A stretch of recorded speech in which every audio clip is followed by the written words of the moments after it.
जय हिंद एंड नमस्कार। मैं दिवाकर मिश्रा आप सभी का अपने इस यूट्यूब चैनल पूर्णिमा क्लासेस में स्वागत करता हूं। दोस्तों, मैं जिस विषय को लेकर आज आप सबके बीच उपस्थित हुआ हूं, यह विषय है रॉलेट एक्ट और जलियांवाला बाग हत्याकांड।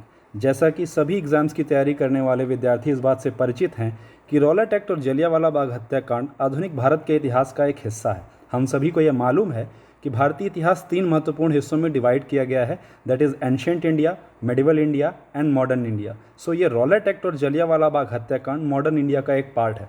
दोस्तों, मैं कुछ चर्चित और गुने चुने मुद्दों को, कुछ ऐसे फैक्ट्स और फिगर्स को आप सबके बीच लेके आऊँगा जो कहीं ना कहीं एग्जाम्स में बहुत ही इंपॉर्टेंट योगदान करेंगे और बहुत ही इंपॉर्टेंट स्थान रखते हैं और आपको ज़्यादा से ज़्यादा मार्क्स गेन करने में आपकी हेल्प करेंगे।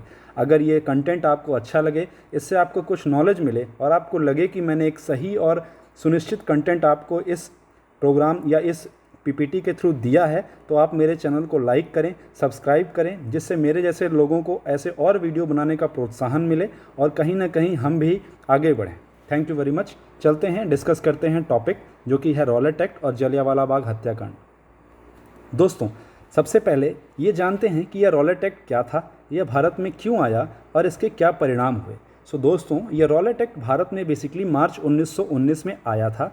इस एक्ट को ब्लैक एक्ट के नाम से भी जाना जाता है, जो कि ब्रिटिश गवर्नमेंट के द्वारा पारित किया गया था और यह बेसिकली फर्स्ट वर्ल्ड वॉर के टाइम में भारत में आया था। हम सबको मालूम है कि फर्स्ट वर्ल्ड वॉर 1914 से 1918 के बीच की एक घटना है।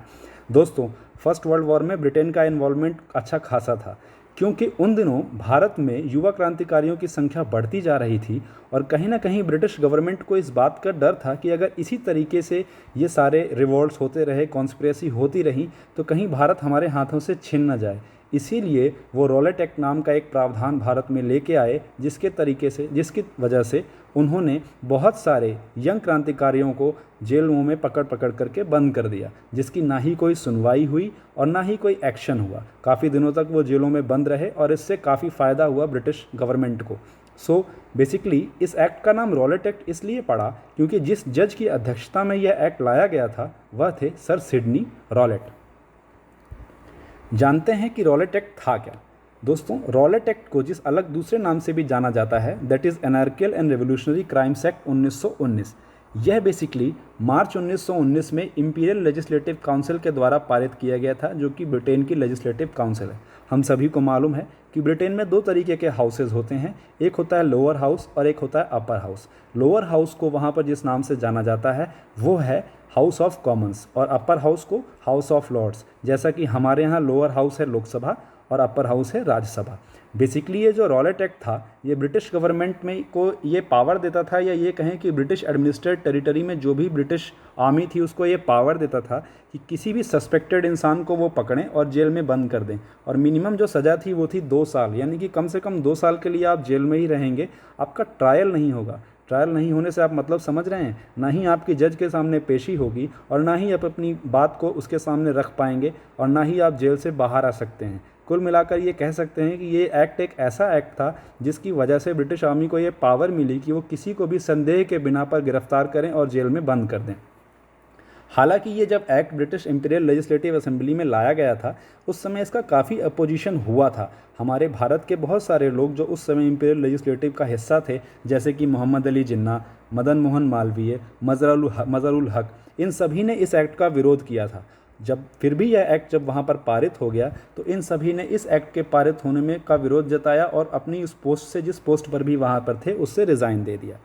इसी एक्ट के रिस्पांस में महात्मा गांधी ने भी पूरे नेशन वाइड हड़ताल की थी, यानी कि पूरे देश में महात्मा गांधी जी ने हड़ताल का जो है सभी से अनुरोध किया और 6 अप्रैल को इसको वर्ल्ड नेशनल लेवल पे इन्होंने उसको हड़ताल को जो है जारी किया। इसी जो हड़ताल इन्होंने करी थी, इसको जिस नाम से जाना जाता है उसको रॉलेट सत्याग्रह कहते हैं। हम सभी जानते हैं कि महात्मा गांधी ही एक ऐसे व्यक्तित्व हैं या एक ऐसी छवि हैं भारत में जिन्होंने कई सत्याग्रह किए, चाहे वो खेड़ा आंदोलन के थ्रू किया हो, चाहे वो जो है मजदूर मिल की स्ट्राइक से किया हो, चाहे वो उन्होंने जो है दूसरा कोई आंदोलन किया हो, पर वो माहिर थे इस कला में। और क्योंकि वो अहिंसावादी थे और अहिंसा को सपोर्ट करते थे, इसलिए उनके इन सारे एक्ट्स का ब्रिटिश गवर्नमेंट पर बहुत ही असर पड़ता था। क्योंकि जब तक आप हिंसा नहीं करेंगे, ब्रिटिश गवर्नमेंट के पास कोई भी अधिकार नहीं बनता कि आप पर कोई एक्शन ले। परंतु यह जो रॉलेट एक्ट था, ये अधिकार देता था कि संदेह के बिना पर भी आपको गिरफ्तार किया जा सकता है। चलते हैं, आगे बढ़ते हैं और जानते हैं कि आगे क्या है। बेसिकली ये क्या था कि यहाँ पर गांधी जी थोड़े से राइट शिफ्ट हो गए हैं। चलिए, the movement was cancelled by Gandhi when it was marred by rioting in some provinces, particularly in Punjab where the situation was grim। Basically क्या था कि पंजाब में जब भी यह रॉलेट एक्ट जब पारित हुआ था, पंजाब में विरोध की आग सी भड़क गई और कई जगहों पर रॉयट्स हुए। क्योंकि गांधी अहिंसावादी थे, इसीलिए उन्होंने अपने इस रॉलेट सत्याग्रह को, जो कि 6 अप्रैल 1919 को उन्होंने पूरे भारत में सभी से अनुरोध किया था कि सभी जो है विरोध करें, हड़ताल करें जगहों जगहों पर, उसको इमीडिएटली वापस ले लिया। और लेकिन इस रॉलेट एक्ट जब ये भारत में लागू हुआ तो उस समय पंजाब के बहुत सारे ऐसे लीडर्स जो कि भारत की स्वतंत्रता के लिए के लिए संघर्षरत थे, उन्हीं में से 2 महत्वपूर्ण लोगों को ब्रिटिश गवर्नमेंट ने, ब्रिटिश आर्मी ने पकड़ करके जेल में बंद कर दिया, जिनके नाम हैं डॉक्टर सत्यपाल और सैफुद्दीन किचलू। ये दोनों ही अरेस्ट किए गए और अरेस्ट करने के बाद जेलों में बंद कर दिए गए। जब पंजाब में रहने वाले सभी लोगों को इस बारे में जानकारी हुई तो उन्होंने निश्चय किया कि हम सभी बिना किसी हथियार के, बिना किसी तरीके की हिंसा किए एक जगह पर इकट्ठा होंगे और प्रोटेस्ट करेंगे। और वो जगह जो थी वो थी जलियांवाला बाग। यानी कि कह सकते हैं कि जलियांवाला बाग हत्याकांड तभी हुआ जब ये रॉलेट एक्ट आया और इसके विरोध में लोग वहाँ पर इकट्ठा हुए। इवन ये एक्ट जो था वो इतना ज़्यादा इंटेंस था कि इसकी वजह से पंजाब में आर्मी तक बुला ली गई। यानी कि वहाँ पर सिचुएशन इतनी ज़्यादा इंटेंस हो गई थी कि ब्रिटिश आर्मी तक वहाँ के पर बुलाई गई उसको रोकने के लिए, जो भी वहाँ पर उस समय कार्रवाई चल रही थी, या ये कहें कि जो भी वहाँ विरोध जताया जा रहा था पंजाब में रहने वाले लोगों के द्वारा। चलिए जानते हैं हमारे अगले टॉपिक के बारे में, जो कि है जलियांवाला बाग हत्याकांड। जैसा कि हम सभी जानते हैं कि ये भारत के इतिहास में एक बहुत बड़ी दुखद घटना है और ब्रिटिश आर्मी को हम जितना भी इन सब चीज़ों में कंडेम करें उनके सेक्शन को, वो कम होगा। बेसिकली ये जलियांवाला बाग हत्याकांड हुआ क्यों, या था क्यों, और हुआ कैसे, किस लिए, चलते हैं और जानते हैं इस वजह को। जलियांवाला बाग हत्याकांड जिस तारीख को हुआ वो तारीख थी 13 अप्रैल 1919। था क्या, उस दिन बैसाखी का दिन था। और जैसा कि बताया जाता है जलियांवाला बाग के बारे में, वैसे मुझे जाने का वहाँ कभी मौका नहीं मिला, पर मैं ज़रूर चाहूँगा कि मैं वहाँ कभी ना कभी विज़िट करूँ। आई होप आप सब में से बहुत सारे लोग वहाँ के रहने वाले होंगे और उन्होंने विज़िट किया होगा। जैसा कि उसके बारे में बताते हैं कि यह चारों तरफ से घिरी हुई एक जगह थी, जिसमें से घुसने के लिए सिर्फ एक गेट था। 13 अप्रैल 1919 को जब बैसाखी के दिन बहुत सारे लोग उस जलियांवाला बाग जगह पर इकट्ठा हुए अमृतसर में, तो वो सभी के सभी नॉन वायलेंट प्रोटेस्ट करने के मूड में थे। यानी कि किसी के पास भी हथियार नहीं था और उन सभी ने ये डिसाइड किया था कि हम सब एक जगह इकट्ठा होंगे और प्रतिरोध या विरोध जताएंगे ब्रिटिश गवर्नमेंट का, ताकि वो सैफुद्दीन किचलू और डॉक्टर सत्यपाल को जेल से रिलीज़ कर दें। उसी जितना भी वहाँ पर क्राउड था उसमें कई सारे लोग ऐसे भी थे जो कि उन दिनों वहाँ पर बैसाखी सेलिब्रेट करने आए थे। ये जो डेट है ना 13 अप्रैल 1919, ये हम सभी को याद होनी चाहिए। ये भी याद होना चाहिए कि उस दिन कौन सा था, बैसाखी। ये सब चीज़ें याद रहने से ये है कि कई बार एग्ज़ाम में क्वेश्चन पुटअप होता है कि 13 अप्रैल 1919 को कौन सी घटना घटित हुई थी। जवाब होगा जलियांवाला बाग हत्याकांड। बेसिकली क्या था, उस समय पंजाब जो था वो मार्शल लॉ के अंडर में था। मार्शल लॉ से आप क्या समझते हैं? मार्शल लॉ बेसिकली होता क्या है, जब जिस जगह पर भी ये मार्शल लॉ लगाया जाता है तो उस जगह की सारी पावर्स, यानी कि कह सकते हैं कि उस जगह पर जितना भी कुछ नियम कानून होता है, सब कुछ, सारी सत्ता उस समय वहाँ पर आर्मी के हाथ में आ जाती है। यानी कि ये कह सकते हैं कि उस स्टेट या उस डिस्ट्रिक्ट या उस पर्टिकुलर जोन का जो लॉ एंड ऑर्डर होता है वो जिसके हाथ में होता है वो होता है आर्मी, और वहाँ पर स्पेशली फोर्स डिप्यूट किया जाता है ताकि वहाँ की सिचुएशन को कंट्रोल किया जाए। साथ ही साथ हम सभी जानते हैं धारा 144 के बारे में, जिसमें कि 4 से ज़्यादा लोग एक जगह पर इकट्ठा होकर बात भी नहीं कर सकते। अगर पुलिस को ऐसा कहीं भी पाया गया तो वो उनके पास ये अधिकार होता है कि उनको धारा 144 के तहत जेल में बंद कर सकते हैं। जब ये रॉलेट एक्ट हुआ था, या ये कहें कि जलियांवाला बाग हत्याकांड की घटना हुई थी, उस समय जो वायसराय थे भारत के वो थे लॉर्ड चेम्सफोर्ड। यहाँ पर ये पॉइंट आउट करने लायक है क्योंकि ये सवाल पुटअप हो सकता है कि जलियांवाला बाग हत्याकांड के दौरान भारत के वायसराय कौन थे। लॉर्ड चेम्सफोर्ड उत्तर मालूम होना चाहिए। और उस एरिया के जो एलजी थे, यानी कि वहाँ के जो लेफ्टिनेंट गवर्नर थे at that time, that was Michael O'Dwyer. ये दोनों ही बातें आपको पॉइंट करके रखनी है और याद रखना है। जनरल डायर बेसिकली उस समय हुआ क्या, उस दिन क्या हुआ, जब इतने सारे लोग इकट्ठा हुए जलियांवाला बाग में, तो किसी ने ये सूचना, क्योंकि ब्रिटिश आर्मी के भी बहुत सारे गुप्तचर होते थे, इवन हमारे देश के बहुत सारे लोग उस समय ब्रिटिश आर्मी में भी काम करते थे क्योंकि उन्हें वो सैलरी मिलती थी, और ये भी कह सकते हैं कि भाई कहीं ना कहीं उन्हें मतलब वो उनके अंदर देशभक्ति की उतनी भावना नहीं थी जितनी बाकी के लोगों में। सो उन्हीं में से किसी एक ने जनरल डायर को जाके ये सूचना दे दी कि वहाँ पर जलियांवाला बाग नाम के एक ग्राउंड में बहुत सारे लोग इकट्ठा हुए हैं और वो इस चीज़ का विरोध कर रहे हैं कि सैफुद्दीन किचलू और सत्यपाल को रिलीज़ कर दिया जाए। जब जनरल डायर को ये बात पता चली तो वो अपनी सारी की सारी ट्रूप्स को लेके, या ये कहें कि उनके पास उस समय जो भी सैनिक थे उन सभी को लेकर के वो गए। उन्होंने जलियांवाला बाग को चारों तरफ से घेर लिया और जो एक नैरो इंट्रेंस था वहाँ का, जो कि मैंने आपको पहले भी बताया कि वहाँ पर सिर्फ एक गेट था, उसको घेर लिया। और घेरने के बाद अपने ट्रूप्स को आदेश दे दिया कि फायरिंग का मतलब क्या था कि जो भी उस समय ब्रिटिश आर्मी के वहाँ पे ट्रूप्स थे उन्होंने बिना कुछ सोचे समझे, ये भी नहीं सोचा कि ये सब निहत्थे लोग हैं, इन पर दया करनी चाहिए, उन्होंने फायर खोल दिया। इसकी वजह से क्या हुआ, वहाँ पर बहुत सारे लोग मारे गए, कई सारे लोगों की हत्या हुई, कई सारे लोग जख्मी हुए और घायल हुए। इवन ये भी कहा जाता है कि जनरल डायर ने वार्निंग तक नहीं दी वहाँ पर लोगों को और अपने ट्रूप्स को ऑर्डर दे दिया फायर का, जिसमें कि कई सारे बच्चे भी थे। चलते हैं आगे और जानते हैं हुआ क्या। जैसा कि बताया जाता है, ये देखिए यहाँ पर मैंने आपके लिए, आप सबके लिए एक पिक्चर अटैच की है जिसमें कि दिख रहा है कि एक तरफ जो है ब्रिटिश की आर्मी है और सामने दूसरी तरफ कई सारे निहत्थे लोग, जिसमें से कई सारे लोग मरे दिख रहे हैं। ये बेसिकली पिक जो है वो उस समय के इंसिडेंट को देख करके बनाई हुई है और ये समझा जा सकता है इस पिक को देख करके कुछ ऐसा ही मंजर रहा होगा जिस दिन जलियांवाला बाग हत्याकांड हुआ। बताया जाता है कि इतनी इनडिस्क्रिमिनेट फायरिंग हुई उस समय, कम से कम, जो कि 10 मिनट तक चली और लगभग 10 ही मिनट में 1650 राउंड एम्यूनिशन जो है खर्च हुआ। यानी कि 10 मिनट के अंदर अगर 1650 राउंड गोली चलाई जाए तो आप सोच सकते हैं सामने जब भीड़ मौजूद होगी तो किसको कहाँ लगेगी और बेचारा कौन कैसे मरेगा। ये जो था, इस इंसिडेंट की वजह से बताया जाता है कि लगभग 1000 पीपल यानी कि 1000 लोगों की डेथ हुई और 1500 से ज़्यादा लोग इस हत्याकांड में जो है वो ज़ख्मी हुए।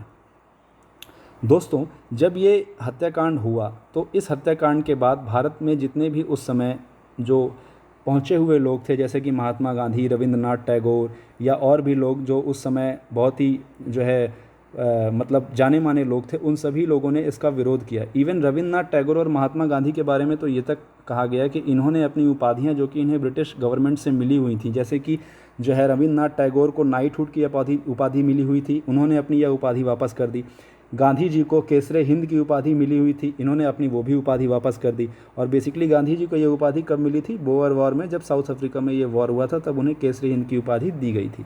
यानी कि अगर ये क्वेश्चन पुट अप होता है कि जलियांवाला बाग हत्याकांड के से दुखी होकर कौन से ऐसे लोग थे जिन्होंने अपनी उपाधियाँ वापस की थी और क्या, तो ये हमें पता होना चाहिए कि रविंद्रनाथ टैगोर ने जिस उपाधि को वापस किया था दैट इज़ नाइटहुड, और जो महात्मा गांधी ने जिस उपाधि को वापस किया था that is Kesare Hind.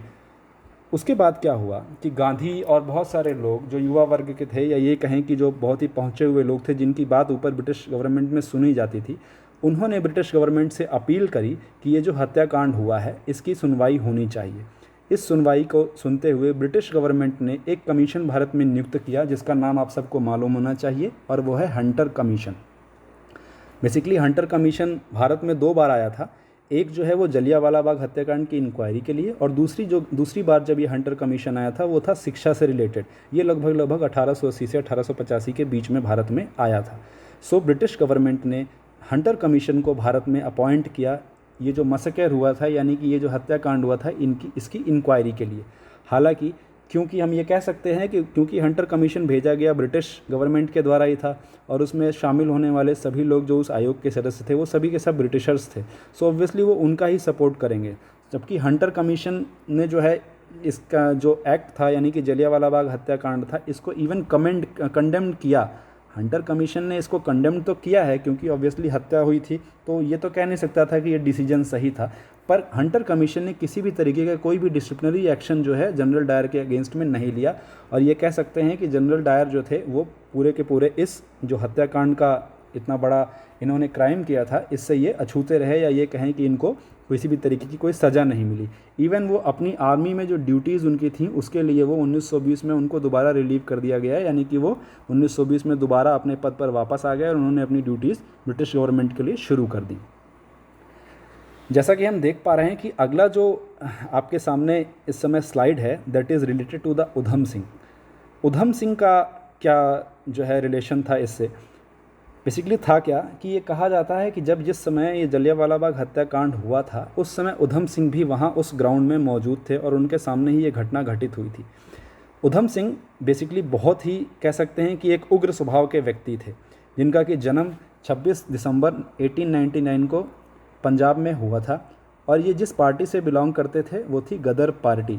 Gadar party का जिक्र हो ही गया तो मैं आपको बता दूं कि बेसिकली गदर पार्टी क्या थी, लाला हरदयाल के द्वारा इस्टेब्लिश की हुई थी और सैन फ्रांसिस्को यानी कि इंडिया से बाहर फॉरेन में इस्टेब्लिश की थी इन्होंने पार्टी। और इस पार्टी का भी मेन एम यही था कि किस तरीके से भारत को आज़ाद कराया जाए, और इस पार्टी में शामिल होने वाले ज़्यादातर लोग पंजाबी थे, या फिर ये कह सकते हैं कि पंजाब से बिलोंग करने वाले थे।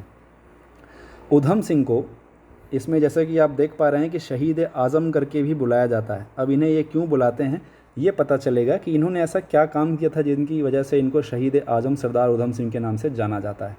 हुआ क्या कि जब ये जलियांवाला बाग हत्याकांड हुआ और जनरल डायर को बाइज्जत बरी कर दिया गया हंटर कमीशन के द्वारा, तो उधम सिंह से इससे रहा नहीं गया। उन्होंने सोचा कि जब यह व्यक्ति इतना जो है मतलब ख़राब कृत्य करने के बाद भी आज़ाद घूम सकता है, सो इसको आज़ाद घूमने का कोई हक नहीं है। सो हुआ क्या, वो चले गए कहाँ पर? लंदन। किस लिए गए? चक्कर क्या था कि 13 मार्च 1940 को जो माइकल ओ डायर थे, उनको जो है जॉइंट मीटिंग, जैसा कि हम पढ़ पा रहे हैं कि 13 मार्च 1940 on 13 March 1940 Michael O'Dwyer was scheduled to speak at a joint meeting of the East India Association and the Central Asian Society at Caxton Hall London. 13 मार्च 1940 को ये जो थे यानी कि माइकल ओ डायर, इनको एक स्पीच देनी थी कहाँ पर? कैक्सटन हॉल लंदन में। और उधम सिंह इस बात से परिचित थे। वो क्या किए, उन्होंने अपनी रिवॉल्वर ली और वो सीधे के सीधे कैक्सटन हॉल लंदन पहुँच गए, और उन्होंने अपनी रिवॉल्वर को जहाँ कंसील किया था कैक्सटन हॉल में अंदर जाने से पहले, बताया जाता है कि वो एक किताब थी, और उस किताब में उन्होंने रिवॉल्वर के जैसा शेप बनाया और रिवॉल्वर को उस किताब में डाला और पहुँच गए कहाँ? Caxton hall. किस लिए? चलिए जानते हैं।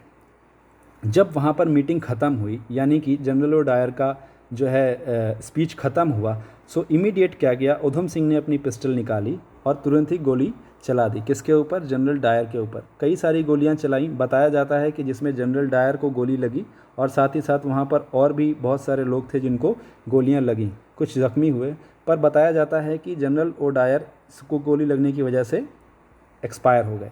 इसी की वजह से, इस ब्रेव काम की वजह से ही जनरल उधम सिंह को, जैसा कि मैं उधम सिंह को जनरल बोल रहा हूँ, उधम सिंह को जो है, जैसा कि मैंने पहले भी आपको बताया था कि किस नाम से जाना जाता है, वो पता होना चाहिए, वो है शहीद आज़म सरदार उधम सिंह। क्यों?